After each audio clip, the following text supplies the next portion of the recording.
Okay, सो अब हम start करेंगे ऑब्स एंड गायनी की छोटी कॉपी। इसमें मैं कुछ थोड़ा सा अलग करूँगी। इसमें मैं ये सारे अपने पेजेस कराने से पहले हम लास्ट वाले जो रिटन नोट्स हैं वो पढ़ लेंगे, ताकि एक बार हम थोड़ा सब चीज़ों से ब्रश अप हो जाएं। फिर उसके बाद हम उस पर चलेंगे।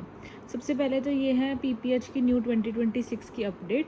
ठीक है, इसमें क्या है, पहले अर्लियर पीपीएच क्या होता था कि blood loss more than equal to 500 ml in vaginal delivery और more than equal to 1000 ml in C section, है ना, ये होता था। और प्राइमरी पीपीएच क्या होता है, जो विद इन फर्स्ट 24 आवर्स हो जाए। ठीक है, ये होता था पहले। तो अब इन्होंने क्या चेंज कर दिया, इन्होंने 1000 को तो बिल्कुल ही हटा ही दिया। 1000 कुछ नहीं है, जो ये 500 है इसको हमने अब कर दिया है मतलब एक बार ही ये कर दिया कि 300 से भी तुम कह सकते हो पीपीएच। तो न्यू डेफिनेशन के अकॉर्डिंग न्यू डायग्नोस्टिक क्राइटेरिया क्या है, more than equal to 300 ml blood loss हो, प्लस अगर any abnormal values of vitals हो, जैसे कि pulse more than 100, shock index more than 1। Shock index क्या होता है, ऊपर हार्ट रेट और नीचे एस से एसबीपी, तो ये अगर मोर देन 1 हो। ठीक है, एसबीपी बीपी पल्स बढ़ता है, बीपी कम होता है ना।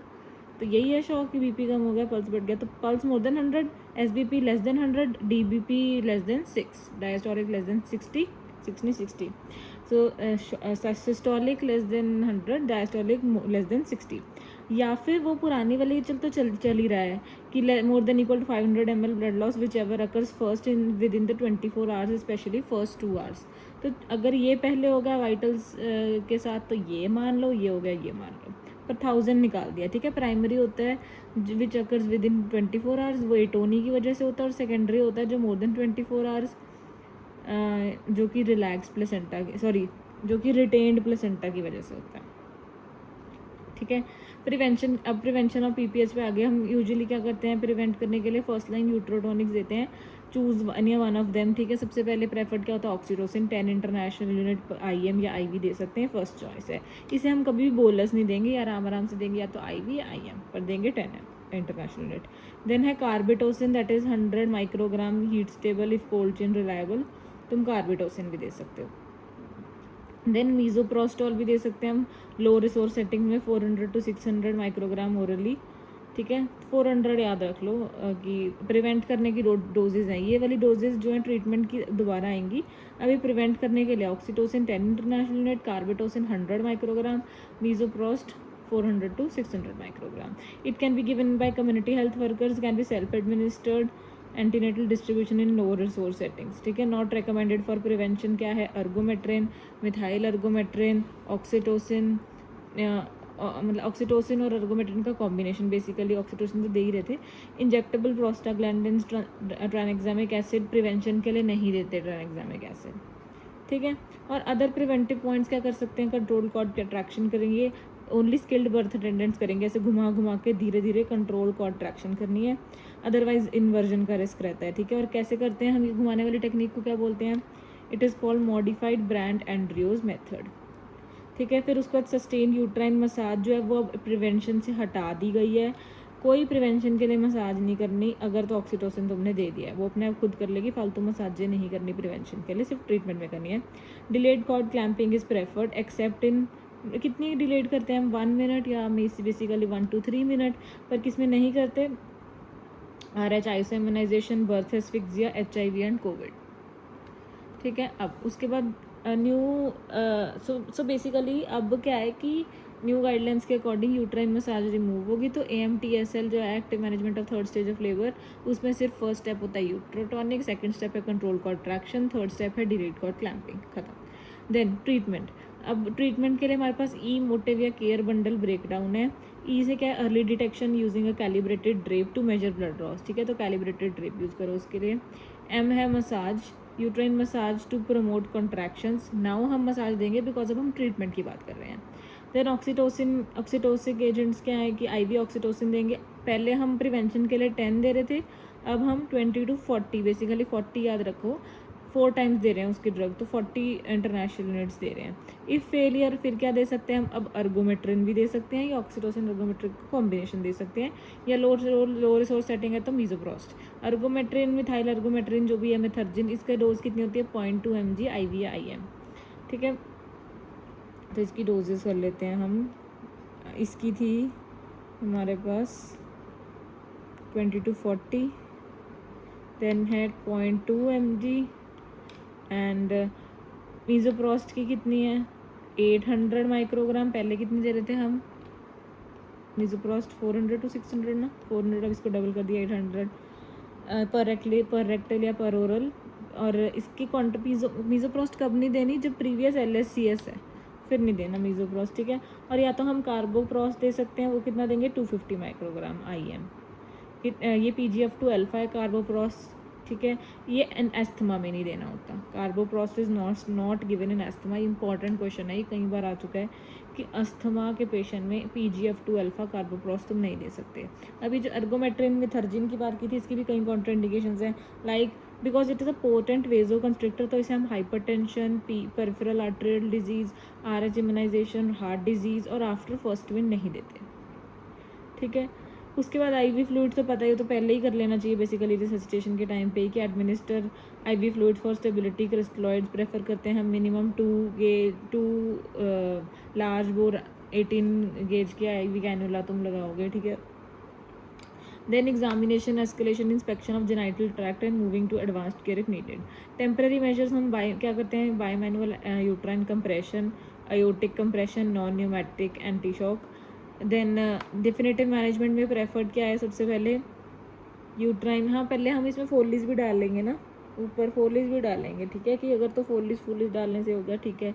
नहीं तो अब क्या करा लेंगे हम, यूट्राइन बेलून टैम्पोनार, दैट इज़ बकरी बेलून कैथेटर डालेंगे, ठीक है। Only first line protocol is already given, surgical breakup available है कि इसके बाद अगर ज़रूरत पड़े तो तब तक तुम वो करो। कॉज इज एक्सक्लूडेड कि नो रिटेन टिश्यू या ट्रॉमा है, सो ये एटोनिक BPH के लिए होता है बेसिकली भी, सिर्फ और सिर्फ, ठीक है। तो अब हम क्या है उसको डिवाइड करते हैं कि अगर तो एटोनिक PPH है तो हम ये सारे स्टेप्स कर रहे हैं, अगर वो ट्रॉमेटिक PPH है तो अगर तो बेसिकली वो देखो, मतलब वो एग्जामिनेशन करो कि अगर तो वहीं पे कोई इंजरी है तो उसमें सूचर लगा दो, ठीक है, तुम्हारे जेनाइटल ट्रैक्ट में। और अगर तो यूट्रस में ही कुछ मतलब ट्रॉमा हुआ है या कुछ हुआ है तो एक्सप्लोरेटरी लेप्रोटमी करेंगे, तो उसकी ऑल टुगेदर डिफरेंट मैनेजमेंट है, इसमें ये है। तो यूट्राइन बैलून टैम्पोनाड में क्या है, बकरी बैलून। अब इट इज़ इंडिया में वही उसके साथ बना देते हैं फोलीज और कॉन्डम के साथ, तो मैं उसी फोलीज की बेसिकली बात करी थी। ओनली इफ, हाँ ये हो गया। अब उसके बाद नॉट रिकमेंडेड क्या है, यूट्राइन पैकिंग नहीं करनी। और हम क्या कर सकते हैं, ये भी एक नया इंस्ट्रूमेंट है इंडियन सा, ऐसे मेटालिक सा, that is Panicker suction cannula use कर सकते हैं। देन फर्दर एस्केलेशन पे हम क्या करते हैं, हम सूचर्स लगाएंगे, जैसे कि बी लिंच सूचर्स हो गए। तो वो क्या क्या सूचर्स होते हैं, तो बी लिंच सूचर ऐसे गोल गोल, चॉय स्क्वायर ऐसे 4 स्क्वायर बना देने हैं। हे मैन भी बी लिंच की तरह है, पर इसमें यहाँ पे मतलब बेसिकली वेजाइना के पास ऐसे ऐसे वो हे मैन के 2 वो बना रखे हैं, ठीक है। फिर उसके बाद चलो सूचरिंग भी कर लिया। फर्दर एक्सलरेशन अब क्या करोगे तुम, यूट्राइन आर्टरी एम्बोलाइजेशन, बेसिकली डीवैस्कुलराइजेशन शुरू करेंगे। पहले किसी करेंगे यूट्राइन, देन यूट्रो ओवेरियन एनास्टेमोसिस, ठीक है। यूट्रो ओवेरियन एनास्टेमोसिस कहाँ होता है, RTO ओवेरियन लिगामेंट में। फिर उसके बाद ovarian vessels, then ovarian artery basically है ना, और उस पर इंटरनल इलिया क्लास में अगर कुछ नहीं होता। अगर फिर भी नहीं कुछ हो रहा तो अब हम सर्जरी करेंगे, हिस्ट्रेक्टमी करनी पड़ जाएगी हमें, ठीक है। और ये क्या है, पेली अयोटिक रैम्प ऐसा सा होता है अगर आए तो, वैसे तो बड़ा नॉन स्पेसिफिक सा है। अब हम आगे ऑब्जन गाइनी की छोटी कॉपी पे। तो बेसिकली पहले हम स्टार्ट करेंगे गाइनी, ठीक है। ओवेरियन लिगामेंट्स कौन कौन से होते हैं, RTO में भी बता रही थी। R क्या है, राउंड लिगामेंट। देन T से क्या है, सिंपल ट्यूब बस, ठीक है। और O से क्या है, ओवेरियन लिगामेंट। राउंड लिगामेंट जो है वो किससे डिराइव्ड होता है, वही बेसिकली इक्विवेलेंट किससे, ग्यूबरनैकुलम से। इसमें सैम्पसन्स आर्टरी होती है हमारे पास, और इन्फीरियर एपिगैस्ट्रिक आर्टरी होती है। और राउंड लिगामेंट एंटीवर्जन के लिए रिस्पॉन्सिबल है, ठीक है। तो एंटीवर्जन के नाम में पता लग रहा है कि ये V से है, तो V और S आ रहा है, तो बेसिकली ये वेजाइना और सर्विक्स के बीच का एंगल है, N से ख़त्म हो रहा है, सो इट इज़ 90 डिग्री। इसके बीच में R है, तो दैट इज़ ये राउंड लिगामेंट की वजह से हो रहा है। तो बस एंटी वर्जन याद रखना, एंटी फ्लेक्शन इसका ऑपोजिट हो जाएगा कि वो यूट्रस और सर्विक्स के बीच में होगा और 120 डिग्री होगा, ठीक है। टी का ट्यूब कुछ नहीं है, ओ जो है अभी मैंने बताया कि ये यूट्रो ओवेरियन लिगामेंट है। ओवेरियन लिगामेंट मतलब कि यूट्रस और ओवरी को कनेक्ट कर रहा है, और इसमें यूट्रो ओवेरियन एनास्टोमोसिस होती है। साथ में एक और लिगामेंट है, वो क्या है, सस्पेंसरी या फिर इनफंडिबुलो पेल्विक लिगामेंट। जो सस्पेंसरी या इनफंडिबुलो पेल्विक लिगामेंट होता है वो ओवरी को साइड वॉल से कनेक्ट करता है, और उसमें क्या रन करती है, ओवेरियन वेसल्स। ये जो ओवेरियन वेसल्स हैं, इसमें मेन चीज़ दिक्कत क्या आ सकती है, इनकी टॉर्जन हो सकती है, तो उससे क्या हो जाएगी, कंजेशन, वीनस ऑक्लूजन, और उसमें डॉपलर अल्ट्रासाउंड पे इंक्रीज इम्पिडेंस दिखेगी। ठीक है, तो ये वाला थोड़ा सा पॉइंट याद रखने की, ये इनकी जब टॉर्जन होगी, कंजेशन, वीनस ऑक्लूजन की वजह से डॉपलर अल्ट्रासाउंड पे इंक्रीज इम्पिडेंस। ठीक है। अब इसके बाद और क्या होता है कि जो ब्रॉड लिगामेंट है, it is not a true uterine support, जबकि सबसे बड़ा यही है, पर एक्चुअल में ये ट्रू यूट्राइन सपोर्ट नहीं है। ठीक है। और यहाँ पे हमें क्या दे रखा है कि यूट्रस की नर्व सप्लाई क्या होती है, T10 to L1। तो जो फर्स्ट स्टेज ऑफ लेबर है उसमें नर्व पूछी जाएगी, तो T10 to L1। सर्विक्स की नर्व सप्लाई क्या होती है, S1 S2 S3। तो इस्चियल स्पाइन पे जब हम इसलियोपोडेंटल ब्लॉक देते हैं, इस पे इस्चियल स्पाइन के लेवल पे, तो सेकेंड स्टेज ऑफ लेबर में S1 S2 और S3 मेन है। तो जो सारा कुछ मेन हो रहा है ना सेकेंड स्टेज ऑफ लेबर में, वो S1 S2 S3 करा रहा है। ये T10 to L1 तो बस जब वो शुरू हो रही हैं कॉन्ट्रैक्शंस हल्की हल्की, जब यूट्रस वाला पार्ट है ना तब है। जब डिलीवरी हो रही है तो S1 S2 S3, तभी हम प्यूडेंटल नर्व ब्लॉक देते हैं यहाँ पे। ठीक है। मोरुला क्या होता है, अब 16 सेल स्टेज जो एंटर करता है डे 4 पे। ठीक है, तो मोरुला एंटर करेगा डे 4 पे, लेकिन फिर वो होता है 16 सेल स्टेज, और वो इम्प्लांटेशन कब होती है, डे 6 to डे 10 पे। ठीक है। इम्प्लांटेशन के टाइम क्या होगा, एपोजिशन, जिसके लिए एल सिलेक्टिन यूज़ होता है। एडेशन के लिए वो ये सब पैथो में भी किया है, तो एडेशन के लिए क्या है, इंटेग्रिन्स, और इन्वेजन के लिए क्या होते हैं, मेटाल MMPs। ठीक है। और ये क्या लिखा है मैंने अब, क्रेनियोकॉर्डल हॉक्स, अच्छा एनीवेज, जो प्रिमिटिव नॉट होती है उसके लिए ब्रैक्यूरी जीन होता है एक। ठीक है, प्रिमिटिव नॉट के लिए ब्रैक्यूरी जीन है, इसका भी मैंने एक क्वेश्चन किया था इसलिए बता रही हूँ एक्स्ट्रा पॉइंट। ठीक है। और अब ये क्या है, वाटर अंडर द ब्रिज क्या होता है, इसमें क्या होता है कि जैसे ये है यूट्रस, मतलब ये सॉरी ये है यूरिनरी ब्लैडर, और ये है हमारे पास किडनी, और बीच में यूरेटर। तो वाटर अंडर द ब्रिज में वाटर क्या है, यूरेटर, ब्रिज क्या है हमारे पास, ब्लड वेसल्स। ठीक है। तो जो वाटर होता है वो हमेशा अंडर होता है, मतलब यूरेटर हमेशा अंडर होता है, ऊपर भी नीचे भी। तो यहाँ पे क्या रन कर रही है, गोनाडल वेसल्स ये इसके ऊपर से रन करेंगी। यहाँ पे जो है लास्ट में क्या होती है, यूट्राइन आर्टरी, ये भी इसके ऊपर से रन करेगी एंटीरियर कार्डिनल लिगामेंट में। ठीक है।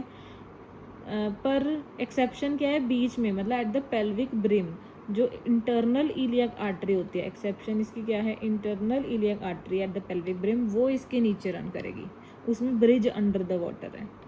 ठीक है, ये एक्सेप्शन पता होना चाहिए, इसलिए ये इंजर भी हो जाती है यहाँ पे। देन व्हाट एल्स, इसमें फिर ये है कि एंटीरियर वेजाइनल वॉल पे दो चीज़ें हैं, एक है एंटीरियर वेजाइनल वॉल पे होता है गार्डनर सिस्ट। ठीक है। गार्डनर्स डक्ट जो है वो वुल्फियन डक्ट से आता है, जो हमने एम्ब्रियोलॉजी में किया था।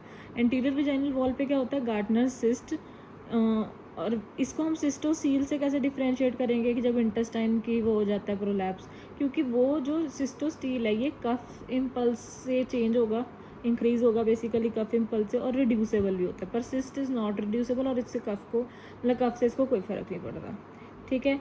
और अब पैरायूरेथ्रल ग्लैंड्स हमारे पास जो, जैसे मान लो वेजाइना है, उसके आगे यूरेथ्रा है, पीछे वेजाइना है, तो यूरेथ्रा के पास हमारे पास क्या होंगे, पैरा यूरेथ्रल ग्लैंड्स, वेजाइना के आसपास क्या होंगे, para vaginal glands. Para urethral glands कौन से होते हैं, Skene's gland which is equivalent to prostate in males. Para vaginal glands कौन से होते हैं, Bartholin glands which is equivalent to bulbo urethral या कूपर्स ग्लैंड इन मेल्स। ठीक है। ये जो बार्थोलिन ग्लैंड्स में बार्थोलिन सिस्ट बन सकता है, वो क्या होता है, more than equal to 3 centimetre का, या फिर कोई एब्सेस है, या फिर ये एसिम्प्टोमेटिक कह रही हूँ, या वैसे ही एसिम्प्टोमेटिक भी हो सकता है। अगर ये सिम्प्टोमेटिक है और ये more than equal to 3 centimetre और इसमें पस है, एब्सेस है, तो हम इंसिजन और ड्रेनेज करेंगे प्लस वॉर्ड कैथेटर यूज़ करेंगे।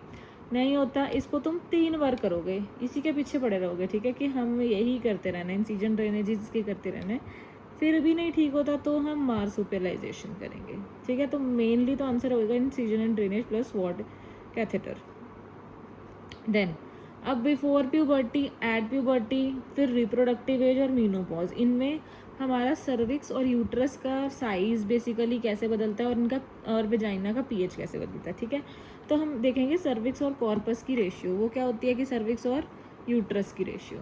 सर्विक्स और यूट्रस की रेशियो में प्यूबर्टी पे क्या होएगा, अभी प्यूबर्टी में तो यूट्रस छोटा होता है, तो सर्विक्स की मतलब ये कॉर्पस छोटा होएगा, सर्विक्स बड़ा बड़ा होगा, तो 2:1। फिर मतलब बिफोर प्यूबर्टी, एट प्यूबर्टी भी एट प्यूबर्टी क्या हुआ, सॉरी, धीरे धीरे जो है वो यूट्रस बड़ा होने लगा प्यूबर्टी पे, तो ये बिफोर प्यूबर्टी था 2:1। एट प्यूबर्टी 1:2 हो गया। रिप्रोडक्टिव एज में और यूट्रस बढ़ रहा है 1:3। मीनोपॉज पे क्या हो जाता है, मतलब ये ग्रेजुअली यूट्रस बढ़ता जा रहा है, पर मीनोपॉज पे आके दोनों इक्वल हो गए 1:1। पीएच अगर अभी ज़्यादा दिमाग ना लगाए ना तो सिंपल है कि बिफोर प्यूबर्टी और आफ्टर मीनोपॉज 6 to 8 पीएच है नॉर्मल, पर पूरी ज़िंदगी बाकी टाइम एट प्यूबर्टी और रिप्रोडक्टिव एज में एसिडिक पीएच रहता है, दैट इज़ 4 to 4.5। अब इसका लॉजिक क्या है, एसिडिक पीएच क्यों होगा, क्योंकि एस्ट्राडायोल जो होता है हमारे पास, पहली बात तो ईस्ट्रोजन का भी आपको पता होना चाहिए कि ईस्ट्रोजन जो है वो एस्ट्रॉन हो सकता है, इवन E2 होता है डाई, मतलब कि एस्ट्राडायोल, E3 होता है ट्राई, दैट इज एस्ट्रायोल, ठीक है। जो ये 1 होता है ये फैट की वजह से होता है, ठीक है, जो फैट की कन्वर्जन से नहीं हो रहा है वो एरोमेटेज वगैरह वाला काम, वो एस्ट्रॉन होता है। एस्ट्राडायोल डाई जो है 2, ये ग्राफियन फॉलिकल वाला है, जो जिसकी वजह से ग्राफियन फॉलिकल बढ़ती है। फिर एस्ट्रा ट्रायोल, ट्राई मतलब मम्मी पापा बच्चा है ना, तो फिर ट्रायो यही होता है, तो एस्ट्रायोल कब होएगा, प्रेगनेंसी में।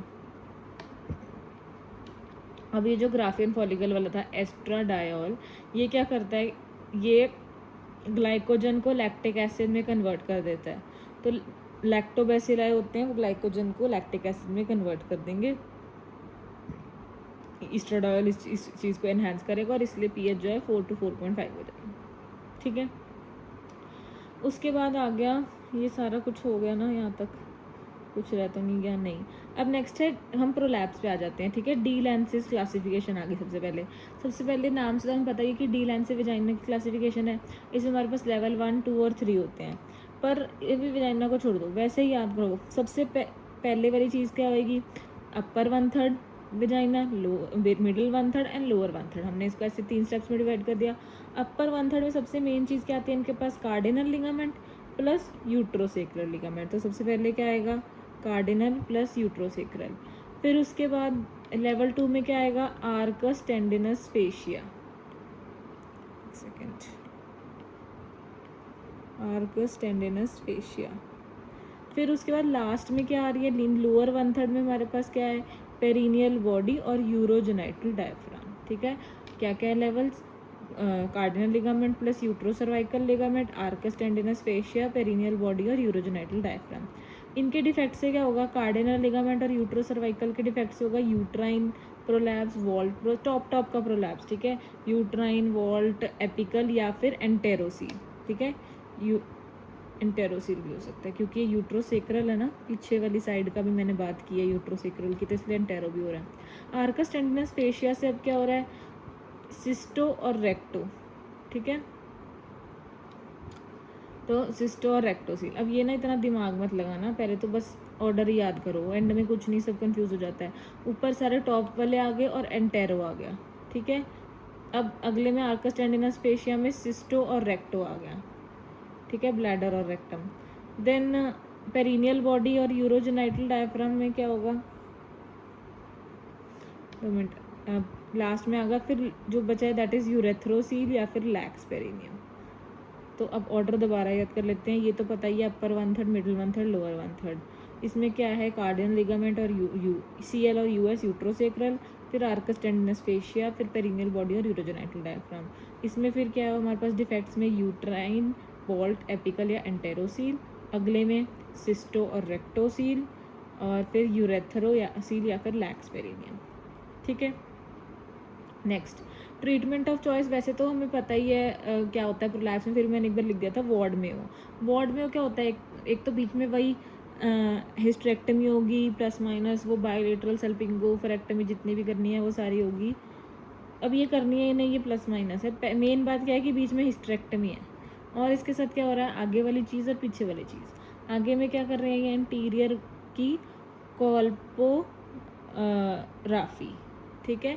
पीछे पेरिनियम होता है तो पीछे क्या होगा, पोस्टीरियर में कोल्पोपेरिनियोग्राफी, ठीक है। तो वार्ड में क्या क्या आ गया, एंटीरियर कोल्पोराफी प्लस हिस्टेरेक्टमी प्लस कोल्पोपेरिनियोग्राफी।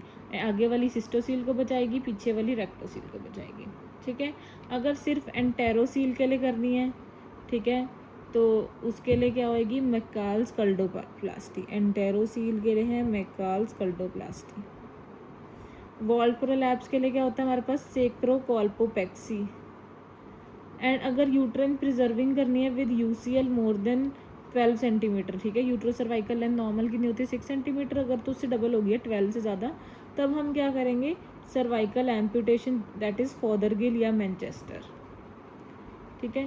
तो एंटेरोसील के लिए मैकाल्स कल्डोप्लास्टी, वॉल प्रोलैप्स के लिए सेक्रोकोल्पोपेक्सी और uterus preserving UCL more than 12 के लिए सर्वाइकल एम्पुटेशन, फॉदरगिल या मैनचेस्टर। कॉर्पस ल्यूटियम में सबसे पहले आ गया ल्यूटियल फेज, ठीक है। तो इसमें प्रोजेस्ट्रॉन जो है इंक्रीज होगा,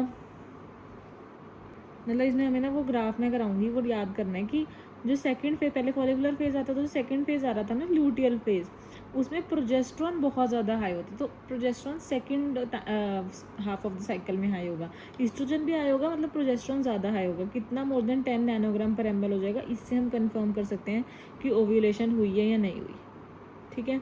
अगर मोर देन 10 है तो मतलब ओव्यूलेशन हुई है। और इस प्रोजेस्ट्रॉन की विड्रॉल की का ही एक मतलब मेन रोल है किसमें, ब्लीडिंग में, और फिर उसके बाद न्यू साइकिल को स्टार्ट करने में। उसके बाद E2 मैंने बता दिया क्या होता है, इस्ट्राडायोल, ये मोस्ट पोटेंट है, ये इनिबिट करता है LH और FSH को।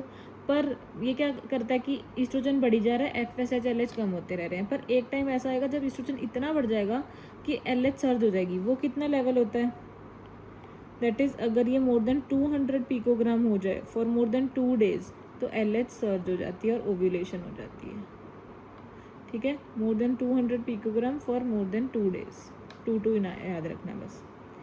देन LH पीक, और अब देखो पहले LH पीक आती है, ठीक है। मतलब LH पीक किससे पहले, LH किसकी वजह से बढ़ रहा है, ईस्ट्रोजन की वजह से।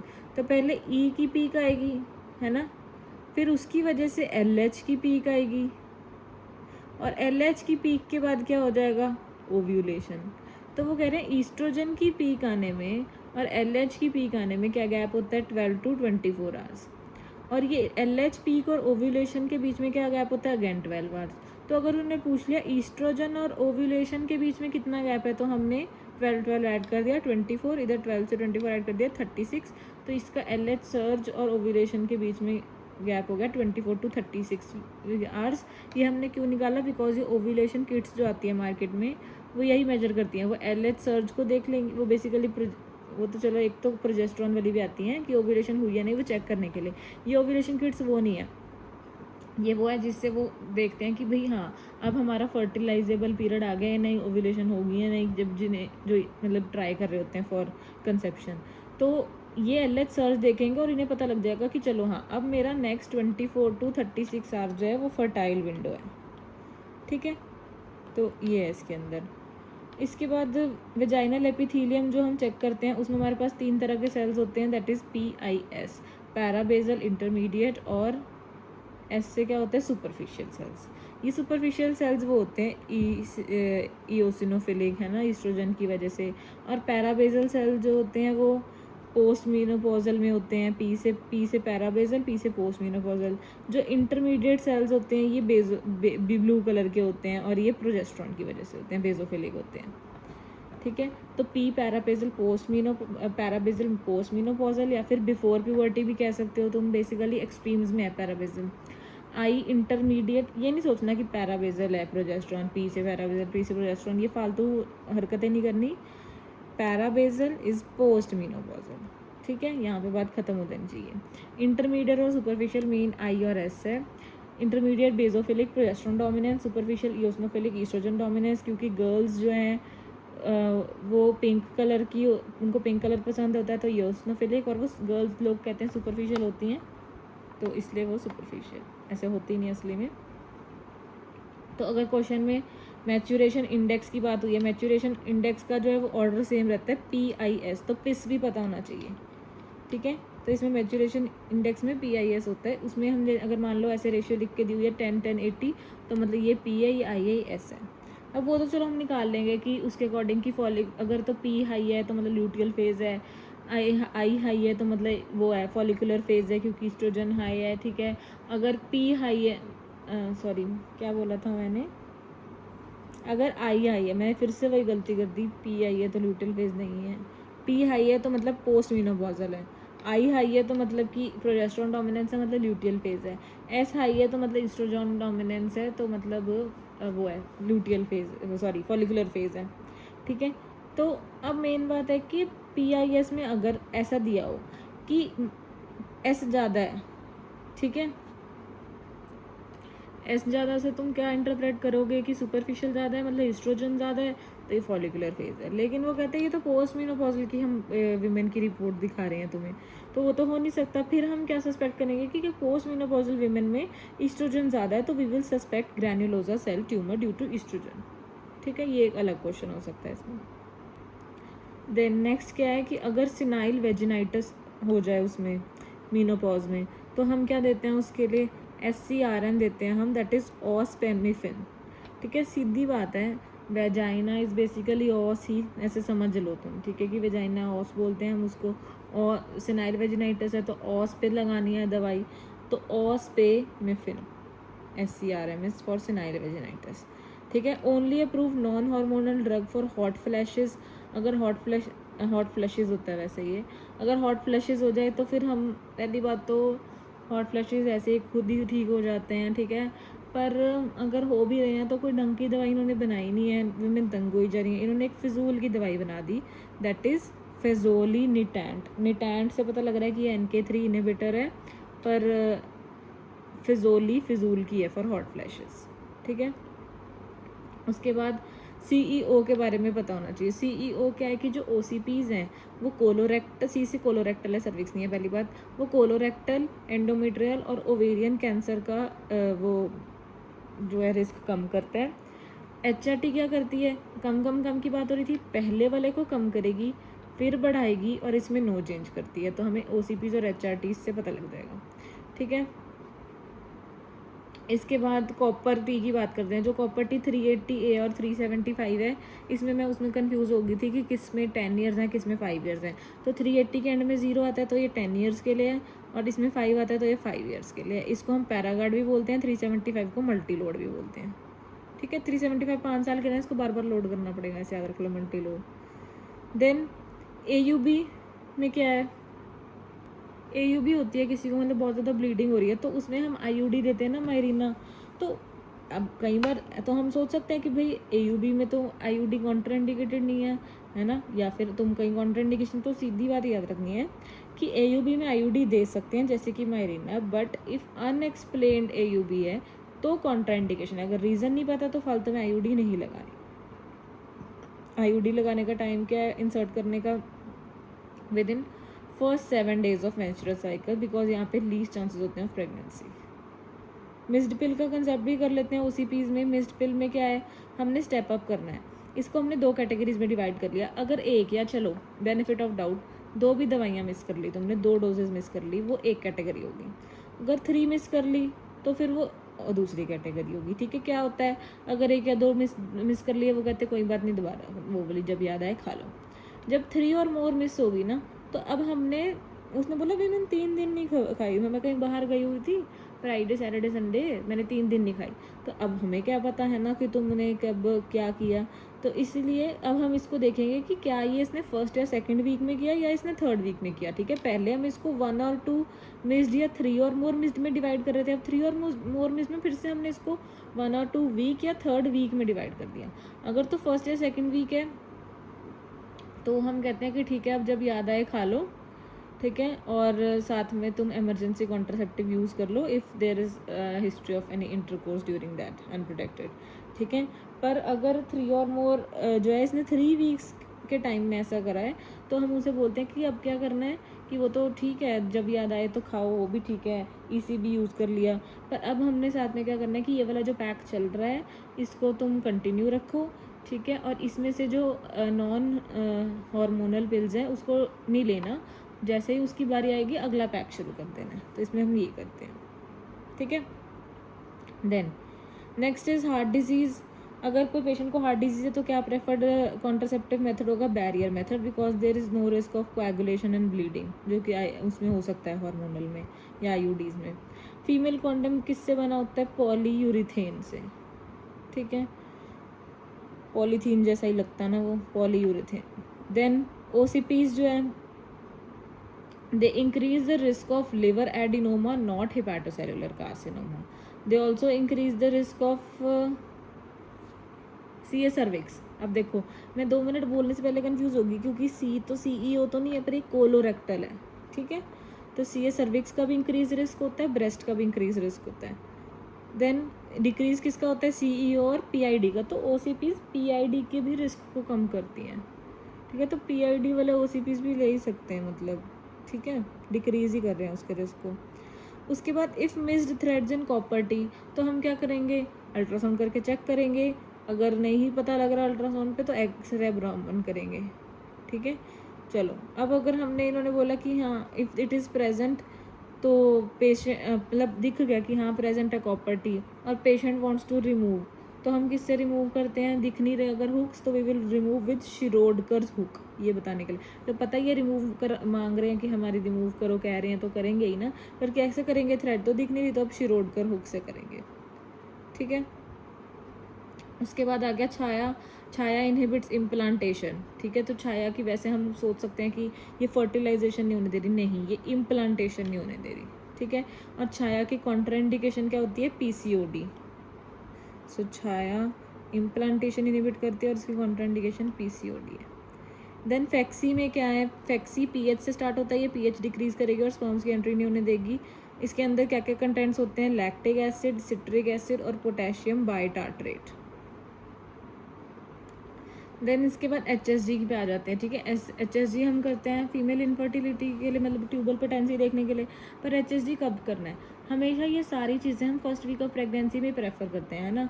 फर्स्ट वीक ऑफ प्रेगनेंसी में यहाँ आईयूडी इंसर्शन कर रहे थे, पर HSG क्योंकि हम फ्लूइड देख रहे हैं, हम इसको मेंस्ट्रुएशन के टाइम पे नहीं कर सकते, तो इसलिए हम 6 to 10 डेज करेंगे कि है तो ये शुरू के दिन ही of the cycle early, so pregnancy chances कम एंड मेंसेस आर ओवर, ठीक है।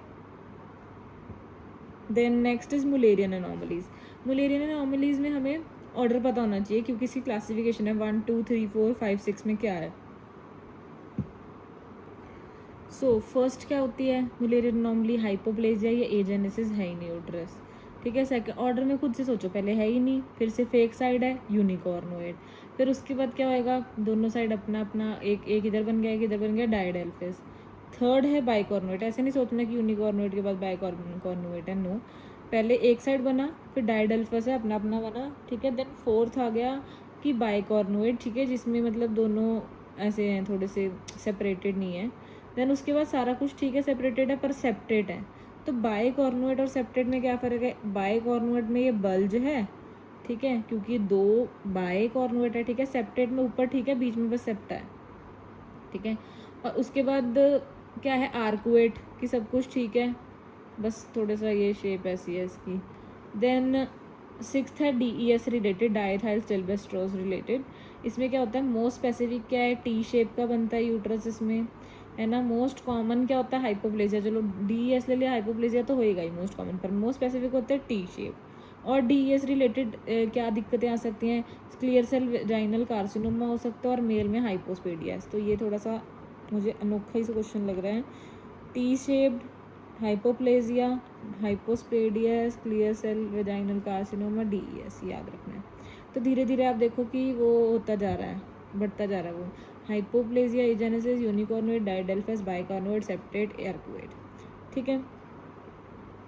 अब उसके बाद आता है प्राइमरी oocyte। प्राइमरी oocyte हम किसको बोलते हैं? वैसे तो बर्थ के बाद ही है ना, फीमेल में बर्थ के बाद शुरू हो जाता है, तो फिर तब प्राइमरी oocyte बन जाता है, टिल प्यूबर्टी। तो प्यूबर्टी तक ये किस में अरेस्टेड रहता है, मियोसिस 1 में। प्यूबर्टी के बाद जब मियोसिस 2 में आएगा सेकेंडरी oocyte के टाइम पे, है ना। तो प्राइमरी oocyte में मियोसिस 1 के प्रो फेज में, उसमें डिप्लोडीन में, ठीक है। तो प्रो फेज में डिप्लोटीन में प्राइमरी oocyte, डिप्लोटीन में भी डिकेट पता नहीं क्या होता है, चलो इतना नहीं करना। Diplotene prophase primary oocyte। Secondary oocyte puberty पे मियोसिस 2 में, दैट इज मेटाफेज पे। तो ये प्रोफेज में, ये मेटाफेज में, ठीक है। इसमें डिप्लोटीन स्टेज है और ये मेटाफेज तो चलो नॉर्मल है। उसके बाद अब आते हैं 3 चीज़ें। एक तो होती है, हमने इस ऑर्डर में चलना है, कैपेसिटेशन। कैपेसिटेशन क्या होगी, फीमेल ट्रैक्ट में increase sperm motility via calcium and bicarbonate in influx, ठीक है। तो कैल्शियम और बाइकार्बोनेट की वजह से स्पर्म को और मोटिलिटी मिल जाती है फीमेल ट्रैक्ट में, तो ये होगी कैपेसिटेशन। इसके बाद एक्रोसोम रिएक्शन क्या होता है कि हाइलुरोनिडेज जो है वो डाइजेस्ट कर देता है आसपास की कोरोना रेडिएटा को। देन एक होता है हमारे पास जोनल रिएक्शन और कॉर्टिकल रिएक्शन। ये इसमें ZP हार्डनिंग होगा, ZP2 या 3, एंड इट प्रिवेंट्स पॉलीस्पर्मी की। एक बार एक स्पर्म आ गया, अब हार्डनिंग कर दी है हमने, अब और नहीं हो रहा है। एक्रोसोम क्या है, डाइजेस्ट कर रहे हैं कोरोना रेडिएटर को हाइलुरोनिडेज से, ठीक है। एक बार ये थोड़े भूल जाती हैं ना बातें। तो अब उसके बाद मलेरियन अनॉमलीज को कंटिन्यू करते हैं। तो मैंने बीच में वैसे एक्स्ट्रा बता देते हैं, मलेरियन अनॉमली थी, अब ये सब हो रहा था। तो इन्वेस्टिगेशन ऑफ चॉइस क्या कराएंगे हम इसमें, 3D ultrasound. 3D ultrasound MRI से भी बेटर है, ठीक है। पर गोल्ड स्टैंडर्ड क्या है कि हाँ तुम खुद देख लो, लैप्रोस्कोपी प्लस हिस्ट्रोस्कोपी, ये गोल्ड स्टैंडर्ड है, ठीक है। सो अब मलेरियन अनॉमलीज में क्लिनिकल फीचर्स क्या होंगे, स्ट्रक्चरल कॉजेज से क्या होता है, सेकंड ट्राइमेस्टर प्रेगनेंसी लॉस होता है रिकरेंट। तो क्लिनिकल फीचर्स होंगे second trimester recurrent pregnancy loss due to इसका, सॉरी DD क्या है कि और क्या हो सकता है उसमें, सर्वाइकल इनकॉम्पिटेंस, ठीक है। Maximum association with renal anomaly किसकी होगी, अगर एक साइड यूट्रस ही नहीं है तो एक साइड किडनी भी नहीं होगी। तो ऐसे याद रखो, यूनिकॉर्नुएट, इसमें एक ही साइड है तो इसमें एक साइड किडनी भी नहीं है। उसके बाद आ गया मोस्ट कॉमन जिसमें इनफर्टिलिटी या वर्स्ट आउटकम होगा, वो कौन सा होगा, सेप्टेड। क्योंकि सेप्टेड बीच में एक दीवार की तरह एक्ट कर रहा है, वो तो होने नहीं, वो मतलब फर्टिलिटी मेंटेन ही नहीं करने दे रहा, वर्स्ट आउटकम भी होता है। बेस्ट क्या है, आर्क्वेट, क्योंकि वो लास्ट था आर्क्वेट, इसमें कोई दिक्कत ही नहीं थी खास, ठीक है। और दूसरा क्या है, डायडल्फस। इसमें तो बस ना आर्क्वेट में ये था कि बाहर से ऐसी शेप बना दी, अंदर से तो यूट्रस से ही है आर्क्वेट में, ठीक है। बाहर से एक आर्क है बेसिकली। और सेकंड बेस्ट आउटकम होता है डायडल्फस में, क्योंकि वो अपना अपना कर रहे हैं, तो एक में तो ठीक है, आउटकम सही आ ही जाएगा। देन ओवीरा क्या होता है, obstructed hemi vagina with ipsilateral renal agenesis, ठीक है। एक साइड रीनल एजेनेसिस है और ऑब्स्ट्रक्टेड हेमी वेजाइना है। ये किसकी कॉम्प्लिकेशन है, डायडल्फस की। तो डायडल्फस में होता है ओवीरा। मैनेजमेंट क्या होती है, अगर सेप्टेट है तो सेप्टा हटा दो, हिस्ट्रोस्कोपिक सेप्टल रिसेक्शन। बाइकॉर्नुएट है तो फिर उसमें हम क्या करते हैं कि उसको यूनिफाई कर देते हैं। दिस इज स्ट्रॉसमैन या फिर जोन्स मेट्रोप्लास्टी यूनिफिकेशन प्रोसीजर। ये नाम नहीं पता ना मुझे, तो इसलिए नाम के लिए लिखा है मैंने। ये तो पता ही है कि यूनिफिकेशन कर देंगे, हमने अब इसको इग्नोर नहीं करना। स्ट्रॉसमैन या फिर Jones metroplasty which is the unification procedure, ठीक है, बाइकॉर्नुएट का। इसके बाद हम आ जाते हैं इनफर्टिलिटी पे। अब हम थोड़ा जल्दी जल्दी चलेंगे, ठीक है। इनफर्टिलिटी में मेल की वजह से 30% हो सकती है, फीमेल की वजह से 5% एक्स्ट्रा बढ़ा दिया, 30 to 35%। बोथ ही आइडियोपैथिक में दोनों 10 to 15%। इन्वेस्टिगेशन स्टार्ट करेंगे after 1 year of unprotected intercourse, and if more than 35 years हो गया ऑलरेडी, तो इसलिए हम टाइम वेस्ट नहीं करेंगे, 6 months से स्टार्ट कर देंगे इन्वेस्टिगेशन। सबसे फर्स्ट क्या कराएंगे, सीमन एनालिसिस। अगर सीमन एनालिसिस अब नॉर्मल आता है तो हम पहले ही कुछ नहीं कह देंगे कि मेल को कि भाई तू इनफर्टाइल नहीं, फिर हम दोबारा सीमन एनालिसिस कराएंगे to confirm after 4 to 6 weeks, ठीक है। और फिर अगर अब नॉर्मल आता है तो हम FSH या टेस्टोस्टेरोन कराएंगे। अब हमें सीमन एनालिसिस का WHO 2020 क्राइटेरिया पता होना चाहिए। सबसे पहले क्या आती है इसमें कि स्पर्म कंसनट्रेशन टोटल कितनी है, वो कितनी होती है, 16 million per ml, ठीक है। तो 16 million स्पर्म्स होते हैं 1 ml में। देन टोटल मोटिलिटी कितनी होती है, बेसिकली मोटिलिटी 2 टाइप की होगी, टोटल और प्रोग्रेसिव। टोटल मोटिलिटी जो है वो ज़्यादा होगी, ठीक है। प्रोग्रेसिव तो फिर ही थोड़े से कर रहे होंगे। तो टोटल मोटिलिटी होती है 42%, प्रोग्रेसिव मोटिलिटी होती है 30%। देन मॉर्फोलॉजी किसकी सही होती है 4%। तो मोस्ट इंपॉर्टेंट चीज़ तो इसमें मॉर्फोलॉजी ही है, ठीक है, 4%। देन वॉल्यूम 1.4 ml होती है, वायबिलिटी 54% होती है। देन ओट्स याद रखना है कि अगर स्पर्म कॉन्सेंट्रेशन कम है तो ओलिगोमेनोरिया या फिर मेनोरिया क्यों बोल रही हूँ मैं, ये सॉरी, इसको बोलते हैं ओलिगोस्पर्मिया है या फिर एस्पर्मिया है, ठीक है। अगर मोटिलिटी में दिक्कत है तो एस्थीनोस्पर्मिया, और मॉर्फोलॉजी में दिक्कत है तो टेराटोस्पर्मिया, ठीक है। तो ओट्स हो गए। अगर सब में दिक्कत है तो ओलिगो एस्थीनो टेराटोस्पर्मिया, जूस्पर्मिया, ओलिगो जूस्पर्मिया, जू भी लगाते हैं शायद बीच में, जो भी है, मेन बात तो ओट्स है, ओलिगो जूस्पर्मिया, टेराटो जूस्पर्मिया, हाँ जू भी लगाते हैं। देन उसके बाद FSH और एरेटरी टेस्टोस्टेरोन लेवल्स कराने हैं, ठीक है। अगर तो FSH टेस्टोस्टेरोन लेवल दोनों कम है तो मतलब हाइपोगोनाडोट्रोपिक हाइपोगोनाडिज्म है, हाइपोगोनाडोट्रोपिक हाइपोगोनाडोट्रोपिक हाइपोगोनाडिज्म है। हाँ, अगर FSH बढ़े टेस्टोस्टेरोन कम है तो हाइपरगोनाडोट्रोपिक हाइपोगोनाडिज्म है। अगर दोनों नॉर्मल है तो नॉर्मोगोनाडोट्रोपिक नॉर्मोगोनाडिज्म है। FSH LH कम है तो इसका मतलब है पिट्यूटरिया हाइपोथैलेमस में दिक्कत है। उसके क्या क्या कॉज हो सकते हैं? कैलमैन सिंड्रोम, जिसमें एनोस्मिया दिया होता है। कैलमैन में एक एक्स्ट्रा पॉइंट वैसे ही बताया हुआ है, लो किस्पेप्टिन होता है। मैन को, काले मैन को कौन ही किस करेगा, सो लो किस्पेप्टिन, ठीक है। तो ये सब याद करने के लिए, डोंट टेक इट सीरियसली, ठीक है। उसके बाद कैलमैन के बाद और सिर हेड में ट्रॉमा है, अगर रेडिएशन है या हाइपोपिट्यूटरिज्म है, ठीक है। अब अगर ऊपर कोई दिक्कत नहीं है, गोनैड्स में दिक्कत है, तो ये हो सकता है सेकंड वाला केस हमारा, जिसमें क्या होंगे causes related to the testis, जैसे टेस्टिकुलर फेलियर, टॉर्जन, वेरिकोसील, जो भी सारे अनडिसेंडेड टेस्टिस सब हो सकता है। और मम्प्स और काइटस पी लग रह गया इसमें, यहाँ पे मम्प्स एंड ऑर्काइटिस, ठीक है। उसको अगर तो नॉर्मल है तो मतलब ऑब्स्ट्रक्टिव है, कहीं ना कहीं ऑब्स्ट्रक्शन है। और सिस्टिक फाइब्रोसिस, ये इंपॉर्टेंट है, इसमें सिस्टिक फाइब्रोसिस में नॉर्मो वाला केस है। क्यों? इसमें क्या होता है, कंजेनिटली एब्सेंट वास डेफरेंस, ठीक है। अब उसके बाद अगर हमने देखना है सेमाइनल वेसिकल के ऊपर प्रॉब्लम है या नीचे, तो फिर हम सेमाइनल वेसिकल से क्या जाता है, फ्रक्टोज, उसको चेक कर लेंगे। So we can check fructose level also. Management क्या है कि सबसे पहले तो हमें पता है कि नॉर्मल 16 मिलियन होने चाहिए। अगर थोड़ा ही कम है, स्पर्म्स 10 to 15 है, तो हम इंट्रा यूट्राइन उसे डाल के चला लेंगे अपना काम, इंट्रा यूट्राइन इंसेमिनेशन। अगर ज़्यादा ही कम है, 5 to 10 है, तो फिर हमें बाहर ही निकाल के उसके अंदर टेस्ट ट्यूब के अंदर करना पड़ेगा IVF। और अगर 5 से भी कम है, फिर तो हमें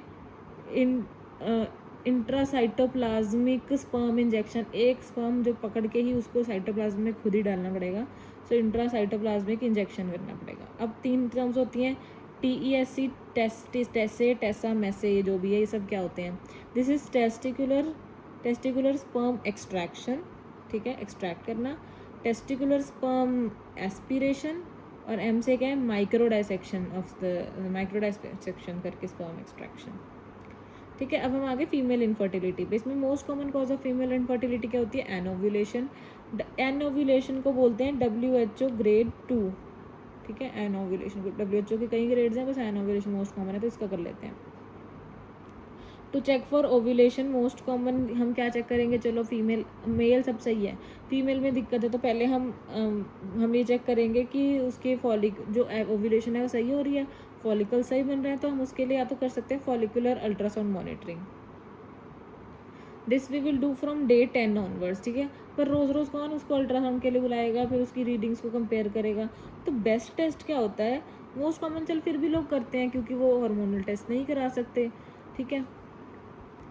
बेस्ट टेस्ट तो यही है कि प्रोजेस्टेरोन चेक कर लो डे 21 पे, कि अगर वो मोर देन 10 है मतलब ओव्यूलेशन हुई है, हमने पहले ही बात की है, तो वो नॉर्मल है मतलब।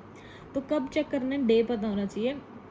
अगर हम फॉलिकुलर अल्ट्रासाउंड मॉनिटरिंग कर रहे हैं तो डे 10 ऑनवर्ड्स करेंगे। अगर हम प्रोजेस्टेरोन चेक कर रहे हैं तो हम डे 21 पे चेक करेंगे। पर गोल्ड स्टैंडर्ड क्या है कि एंडोमेट्रियल बायोप्सी कर लो तुम डे 21 पे, तो उससे तुम्हें और भी पता लग जाएगा। तो डे 21 पे ही बेस्ट टेस्ट है, प्रोजेस्टेरोन चेक कर लो। गोल्ड स्टैंडर्ड है कि तुम एंडोमेट्रियल बायोप्सी कर लो, ठीक है।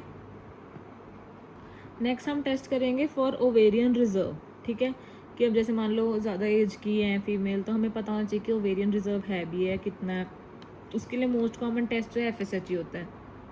अगर FSH बहुत ज़्यादा है, 40 से ज़्यादा है, तो this can be primary ovarian insufficiency या फेलियर।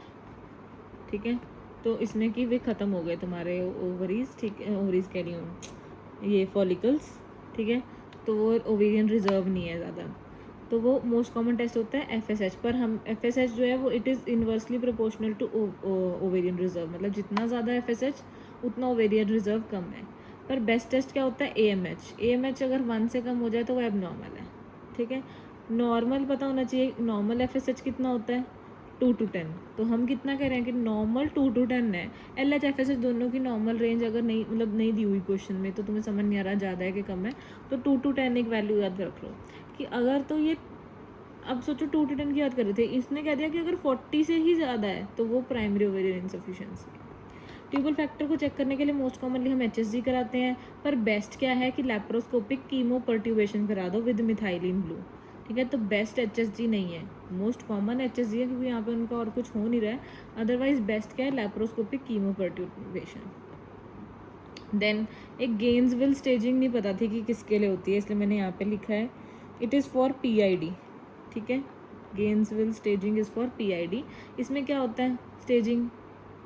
अब PID है तो हम स्टार्ट करेंगे कि पहले कोई पेरिटोनाइटिस नहीं है, सिर्फ वो नीचे लोअर पार्ट में है। ठीक है, अब है कि स्टेज 2 की पेरिटोनाइटिस जो है प्रेजेंट है।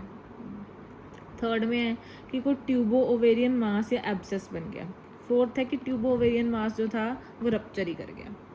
ठीक है, तो ये गेन्सविल स्टेजिंग PID के लिए है, पर इसमें हमें पहले 2 पॉइंट्स पेरिटोनाइटिस के लिए हैं, अगले 2 पॉइंट्स क्या? ट्यूबो ओवेरियन मास या एब्सेस के। इसके बाद आ गया प्राइमरी एमेनोरिया है अगर। ठीक है, प्राइमरी एमेनोरिया है कि कभी तो हम इन्वेस्टिगेशन कब स्टार्ट करेंगे?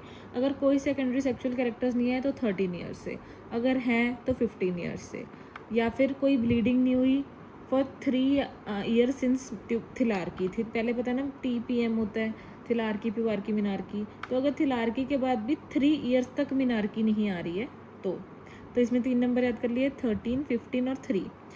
अगर सेकेंडरी एमेनोरिया है तो हम इरेगुलर मेंसेस थे तो अब हम 3 मंथ से स्टार्ट करेंगे, अगर 6 इरेगुलर थे तो 6 मंथ से। ठीक है,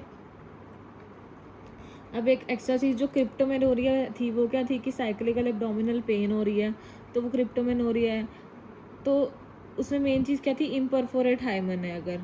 ठीक है, तो हम क्रूशिएट इंसिजन देंगे, हमें पहले ही दिख गया ब्लूइश बल्ज वगैरह सब दिख गया एक्सटर्नल एग्जामिनेशन पे, तो इम्परफोरेट हाइमन है। अगर वो नहीं दिख रहा, एक्सटर्नल एग्जामिनेशन नॉर्मल है, ठीक है, पर हिमेटोकॉल्पोस और हिमेटोमेट्रा है, तो हम अल्ट्रासाउंड MRI कराएंगे, उसमें हमें क्या पता लगेगा कि TVS है, ट्रांस वेजाइनल सेप्टम, तो उसकी रिसेक्शन कर देंगे, उस सेप्टम को हटा देंगे। ठीक है, अब हम ये रिवाइज कर रहे हैं एनॉमलीज, इसमें मतलब मैं अभी रिवीजन कर रही हूँ तो मैं कुछ एक्सप्लेन नहीं करूँगी अब ये सारे XY हैं क्योंकि ये स्यूडो मेल हर्माफ्रोडाइट्स हैं।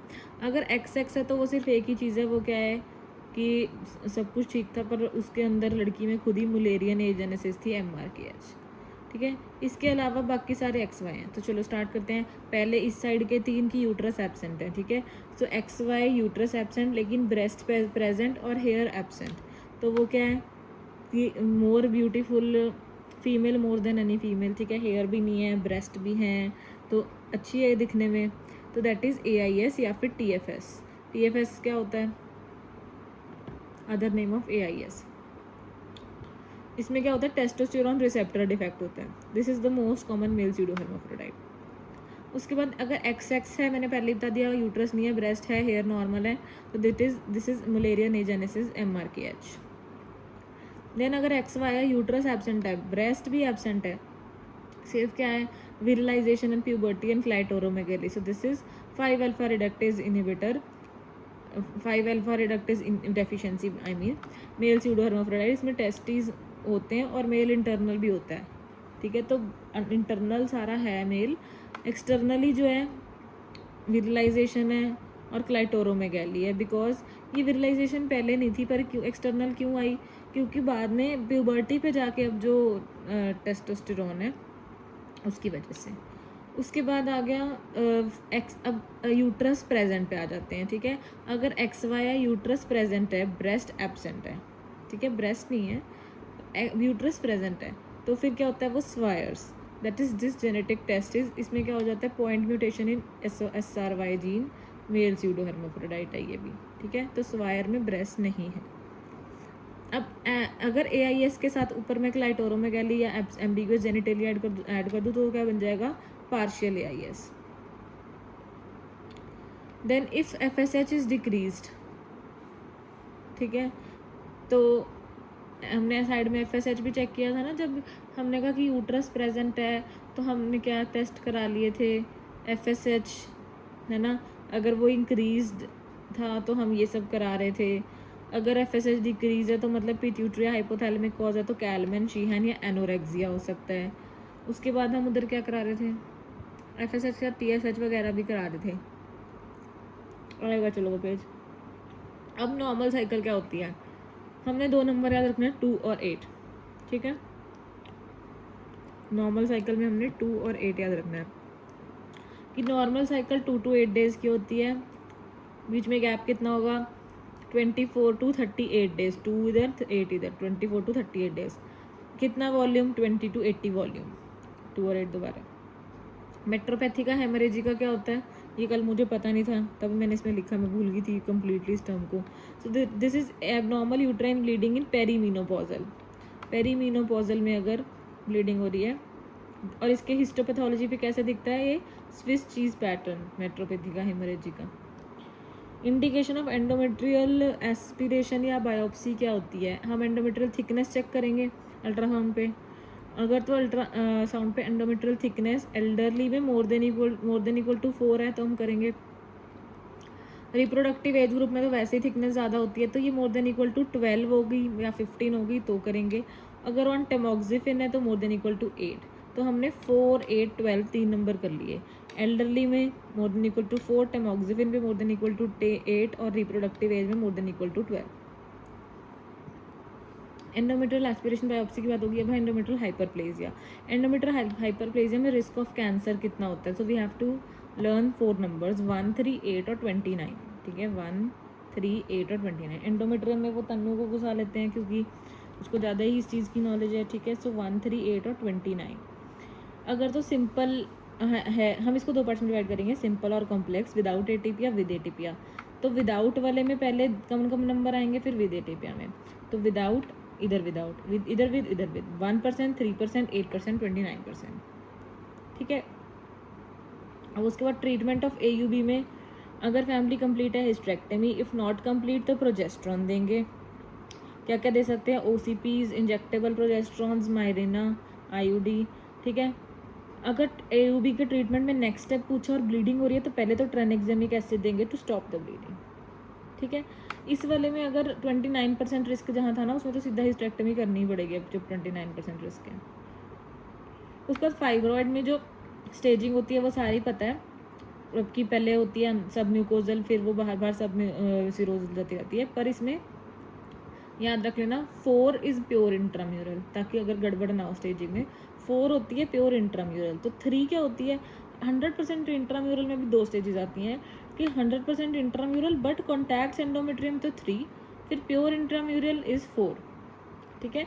Fibroid has a pseudo capsule and most common degeneration होती है हाइलिन डीजनरेशन। फिर रेड डीजनरेशन ऑफ फाइब्रॉइड क्या होती है कि अगर प्रेग्नेंट है इन वीमेन इन सेकेंड ट्राइमेस्टर, उसमें एक्यूट पेन हो, फीवर हो, WBC हाई हो, एसेप्टिक थ्रोम्बोसिस हो जाए, तो that is red degeneration of fibroid. इसमें मैनेजमेंट सिर्फ एनसेड्स देते हैं और कुछ नहीं देना। इसका DD है एक्यूट टॉर्जन, पर टॉर्जन और इसके अंदर डिफ्रेंशिएट कैसे करेंगे, उस टॉर्जन में फीवर और WBC इंक्रीज नहीं होंगे। रेड डीजनरेशन में फीवर भी और WBC इंक्रीज भी है। उसके बाद आ गया मोस्ट कॉमन फाइब्रॉइड कौन सा होता है, इंट्राम्यूरल, जो कि हम हमेशा एक्सरे में देखते हैं ना, वॉल के अंदर है, तो म्यूकोजन नहीं बोलना। देन अगर 0 to 1 है, ठीक है। अब ट्रीटमेंट तो हमें पता ही है कि अगर हम इनफर्टिलिटी के लिए कर रहे हैं तो हम OCP नहीं देंगे, अदरवाइज मेडिकल मैनेजमेंट करेंगे, OCPs देंगे, ठीक है। तो 0 to 1 है तो हिस्ट्रोस्कोपिक, क्योंकि हम पहुंच सकते हैं उस तक। बाकी सब में लैप्रोस्कोपिक मायोमेक्टमी, ये हो गया। Next is endometriosis. एंडोमेट्रियोसिस में क्या है कि हमें निमोनिक करना कि किस में ज़्यादा, पहले सबसे पहले मोस्ट कॉमन तो ओवरी में होता है, पर अगर हम आगे आगे बढ़ते रहेंगे तो फिर ओज वाला निमोनिक करना है। ओ की पोजीशन 1 पे, 2 पे, 3 पे है, पहले ओवरी, फिर पाउच ऑफ डगलस, फिर जहाँ पे भी ओ थर्ड थूड में आएगा, तो ऐसे करके ये अपना निमोनिक चलाना है जब भी क्वेश्चन आए। उसके बाद क्या है कि इन्वेस्टिगेशन ऑफ चॉइस ओवरऑल क्या होती है एंडोमेट्रियोसिस में, लैप्रोस्कोपी। पहले एक और कहाँ करी है मैंने लैप्रोस्कोपी की, हमें दिख नहीं रहा, मुलेरियन एजेनेसिस में है ना, वैसे तो 3D अल्ट्रासाउंड था मुलेरियन एजेनेसिस में, ये रहा। पर गोल्ड स्टैंडर्ड क्या था, लैप्रोस्कोपी प्लस हिस्ट्रोस्कोपी। इसमें भी है कि एंडोमेट्रियोसिस मिस हो जाता है, वो कई बार नहीं दिखता, तो लैप्रोस्कोपी करेंगे। पर अगर रेडियोलॉजिकल पूछा तो MRI बता देना है, क्योंकि लैप्रोस्कोपी रेडियोलॉजिकल तो होता नहीं है। ठीक है, उसके बाद अगर क्रॉनिक पेल्विक पेन है, क्या क्या हिंट्स होंगे एंडोमेट्रियोसिस में, chronic pelvic pain, fixed retroverted uterus, retroverted तो ठीक है पर फिक्स्ड होता है यूट्रस, नोडुलैरिटी होती है in the pouch of Douglas, तो फिर दिस इज एंडोमेट्रियोसिस। उसके बाद PMOS क्या है जो अब बन गया है, poly एंडोक्राइनोपैथी metabolic ovarian syndrome. Normal testosterone level कितना होता है, less than 70, so normal testosterone is less than 70। अगर इंक्रीज हो जाए मतलब 70 to 200 हो जाए तो PCOS हो सकता है। अगर 200 से ज़्यादा हो जाए तो विरलाइजेशन होगी, मतलब hair present, male voice, clitoromegaly. Virilization 2 reasons की वजह से हो सकती है, एक तो ओवेरियन ट्यूमर है तो वो ओवरी मतलब बेसिकली जो ओवेरियन ट्यूमर है उसमें ईस्ट्रोजन जो है वो टेस्टोस्टेरोन का मतलब हो जा रहा है ना, टेस्टोस्टेरोन वो मतलब दिखा रहा है, बढ़ रहा है। तो इसमें एक तो रीज़न हो गया ओवेरियन ट्यूमर, इसको हम बोलते हैं एरहीनोब्लास्टोमा। ठीक है, एरहीनोब्लास्टोमा। तो ये मैंने वहाँ पे सोचा भी था जब मैं ओवेरियन ट्यूमर्स करी थी कि कहाँ आया था, मुझे मिल गया है। सिंपल की हम बात करें टेस्टोस्टेरोन लेवल में विरलाइजेशन की। देन एड्रीनल ट्यूमर हो सकता है, क्योंकि इसमें क्या होता है DHEA और DHEAS बढ़ सकता है, तो उसमें हम ये मेजर कर लेंगे। अगर क्वेश्चन में DHEA DHAS देना है तो एड्रीनल ट्यूमर है। ठीक है, तो विरलाइजेशन 2 कारण, विरलाइजेशन याद है पहले एंडोक्राइन में बहुत साल पहले 10th में एड्रीनल में ही पढ़ा था, तो वो ये वाला कॉज है। देन एक्टोसर्विक्स और वेजाइना जो है वो बाहर होते हैं, एंडोसर्विक्स अंदर होता है। तो जो बाहर है एक्टोसर्विक्स और वेजाइना, उसमें क्या होता है हमारे पास स्क्वैमस एपिथेलियम, क्योंकि बाहर कॉलम तो लगे नहीं हुए ना, सीधा सीधा है। अंदर एंडोसर्विक्स में कॉलम है, कॉलमनर एपिथेलियम। इन दोनों के बीच में ट्रांसफॉर्मेशन जोन होता है, that is the site of CA cervix. क्या होता है, डायनामिक ट्रांसफॉर्मेशन होती है कि जो अंदर का कॉलमनर है वो भी स्क्वैमस बनता जा रहा है। ठीक है, स्क्रीनिंग हम कब स्टार्ट करते हैं, 21 ईयर्स पे, स्टॉप कब करते हैं, 65 ईयर्स। ऑफ सर्विक्स कैंसर की बात हो रही है, 21 ईयर पे स्टार्ट करेंगे, 65 ईयर्स तक करेंगे, प्रोवाइडेड कि लास्ट 10 ईयर्स का डाटा नॉर्मल है। पैप स्मीयर 3 ईयरली करते हैं, को टेस्टिंग 5 ईयरली करते हैं। को टेस्टिंग हम 30 ईयर्स के बाद करते हैं, को टेस्टिंग में HPV प्लस पैप दोनों आते हैं। ठीक है, कि नंबर्स क्या होते हैं हमारे पास, 6 और 11 लो रिस्क HPV है, जिससे वॉट्स या कंडाइलोमा एक्यूमिनाटा हो सकता है। ठीक है, और हाई रिस्क क्या है, 16, 18, 31, 33, 45, 52, 58, 31, 33, 45, 52, 58। ठीक है, ये सारे हाई रिस्क हैं। अब WHO ने क्या कहा है, 2030 तक क्या करना है इसके लिए, सर्वाइकल कैंसर के लिए, दैट इज़ 90, 70, 90। ठीक है, 90, 70, 90 क्या होता है कि 90% को सबसे पहले क्या करते हैं फीमेल में 14 साल में तो वैक्सीनेशन स्टार्ट कर देते हैं, तो 90% को ऑफ द 15 ईयर तक की जो फीमेल है उनको वैक्सीन लगी होनी चाहिए। ठीक है, फिर उसका स्क्रीनिंग शुरू करते हैं ना, तो 70% 35 to 45 के बीच वाली वीमेन को हमने स्क्रीन करना है, और 90% को फिर ट्रीट करना है। इट इज़ अन कॉन्ट्ररी, मतलब कॉन्ट्ररी नहीं, बेसिकली अगर हमें तुम्हें ये पता है कि 90, 70, 90 CA सर्विक्स के लिए है, तो HIV के लिए क्या होता था 95, 95, 95, पर अब हमने इसको 95, 95, 99 बना दिया है, क्योंकि अब थोड़ा बढ़ रहा है इसका।